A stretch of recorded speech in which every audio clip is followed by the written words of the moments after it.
What is up, ladies and gentlemen? It is Lucas or Dirge15, and today I'm bringing you my first ever In the Godlight, featuring Artemis, the Greek goddess of the hunt. Artemis is a low skill cap range DPS or damage per second carry with a respectable amount of crowd control in her kit with her trap, her slow, and her stun. First we will look at her passive and all of her abilities, and then I will demonstrate how they can be used in game for the best possible outcome. Her passive is Still Target. Artemis gains a 5% critical strike chance buff on each successful hit within 4 seconds. Her passive has a maximum of 3 stacks. This means that as you consecutively attack targets, you will have a heightened chance of doing more damage up to a cap. Keep this in mind while minion farming, but while fighting other gods, it tends to do its work for you. Her first or one ability is Transgressor's Fate. Artemis places up to 3 traps that additionally act as wards. Enemy gods coming within 5 feet of her traps activate them, rooting the enemy god and doing up to 85 damage plus 30% of your physical power in bonus damage every second for 3 seconds on a decent cooldown. I think this is the best use for them. As you see, I have both jungle paths out of my lane trapped so that if I need to run away or retreat from the enemy god, I can through those jungle paths and they will get snared. Also remember that if you're running away from an enemy god, you can place them in front of you in hopes that they will run over it trying to catch you. Her second or 2 ability is Vengeful Assault. Artemis attacks at a furious pace, increasing her attack speed by up to 75% for up to 5 seconds on a medium cooldown. This ability is very useful if you need to get those last few hits in before an enemy god gets out of your range, but its primary use is for taking down towers, phoenixes, and the Minotaur. Her third or 3 ability is Suppress the Insolent. Artemis fires the volley into a ground target, suppressing all of her enemies. Enemies caught within the volley are damaged for up to 350 physical damage plus 30% of your physical power for bonus damage, and are slowed by 25% for 2 seconds on a medium-low cooldown. This ability is best used for poking enemies from a range, or for going in for a bursty kill, which will be demonstrated later. Artemis' fourth or 4 and final ability is Caledonian Boar. Artemis summons the Great Caledonian Boar to wreak havoc on her enemies, doing up to 450 physical damage, plus 100% of your physical power and bonus physical damage to the nearest enemy god and stunning them for 2 seconds. The boar will continue to charge other nearby enemy gods for his 6-second lifetime.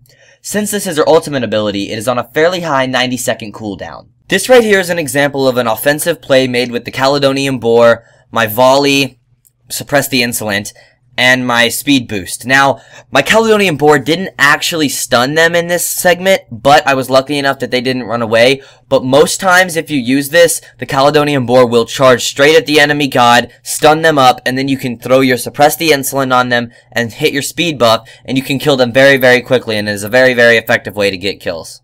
Ladies and gentlemen, now we're going to be going over Artemis' item. Now, if you'll notice in the background video, I don't know if you can see it because it's blurred out because I don't want the focus to be on there, but if you can notice in the background, I do follow the recommended build and the auto-buy items, but I've compiled a list of what I recommend for your items. I haven't changed too much, but I've tweaked it for the best needs that I think will suit your playstyle best, and let's jump on right into it. The first item I recommend for you is the Warrior Tabby. Now, the physical power, the attack speed, and critical strike chance, and the unique 10% speed at rank 1 of the item, which only gets better as you get to tier 2 and tier 3 of the item, I think are things that are too useful to pass up for things that you can buy at the very beginning of the game, so I honestly strongly suggest that you pick up these boots at the beginning of every game. The next item that I recommend you buy are the Devourer's Gloves. Now, the physical power and lifesteal are great, but what's really fantastic about this item is its passive. Now, you want to get it to tier 3 as fast as you possibly can, because its passive is that you permanently gain plus 0.5 physical power and plus 0.25% physical lifesteal per stack. And you get 5 stacks for killing a god, and 1 stack for killing a minion, and that stacks up to 40 times. So if you can get 40 stacks on this item, you will be far superior to anybody else in your game that doesn't have this item or has this item without full stacks.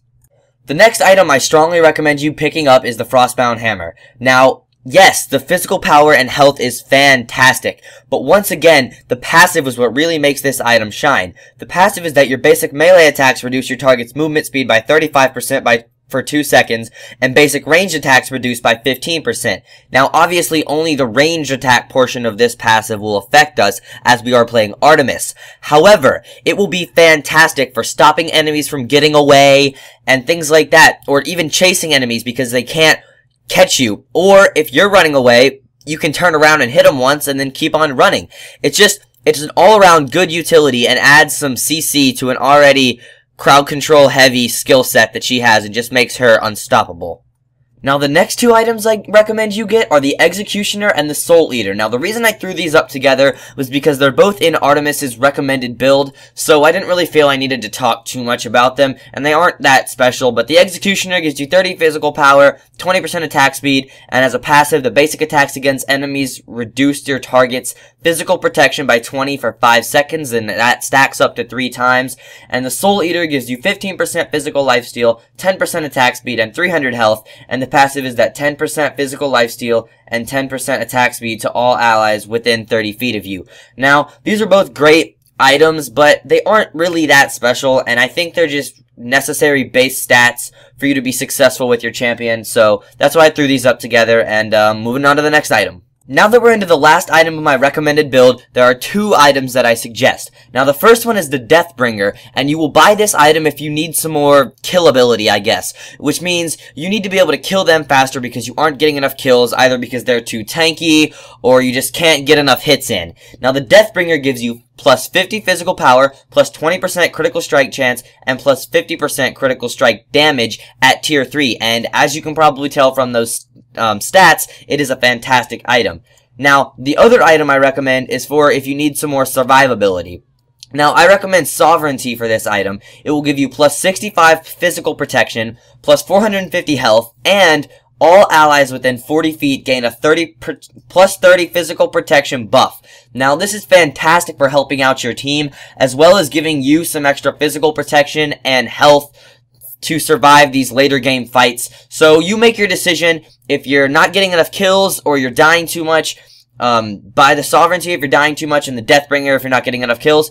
And as always, last but not least, if you need some early game or late game or mid game or whenever game survivability on Artemis, since she has a kind of squishy champion, or god, sorry, you can always pick up the health potion whenever you need to on any recall that you need to. If you see that you're getting too low in lane and you can't outlast them, or they're poking you down more than you can poke them, go ahead and pick up the health potion. You won't be hurting yourself. Yeah, it'll set you back a little bit of gold, but it could really help you win your lane, and obviously that's why it's in the game, because it's a useful, viable item. Hey guys, I hope you really enjoyed my Artemis in the Godlight video. If you did, it would mean a lot to me if you liked the video. If you really liked it and you want to see more from me, subscribe. If you want to see more Smite gameplay, I have a playlist just for that. I only have one other video up right now, but I do plan on making more in the Godlight series, videos for the series like this. So if you want to see more of that, stay tuned to my channel. If you want to subscribe for the rest of me, go ahead and subscribe. If you really liked it enough to favorite it. If you want to share it with your friends who might need help with this or think they would be entertained by it, go ahead. It really means a lot to me, all the support that I get, and I put a lot of work into this video, and I hope you guys really enjoyed it. Other than that, I will see you in the next video, and I love you all. Goodbye.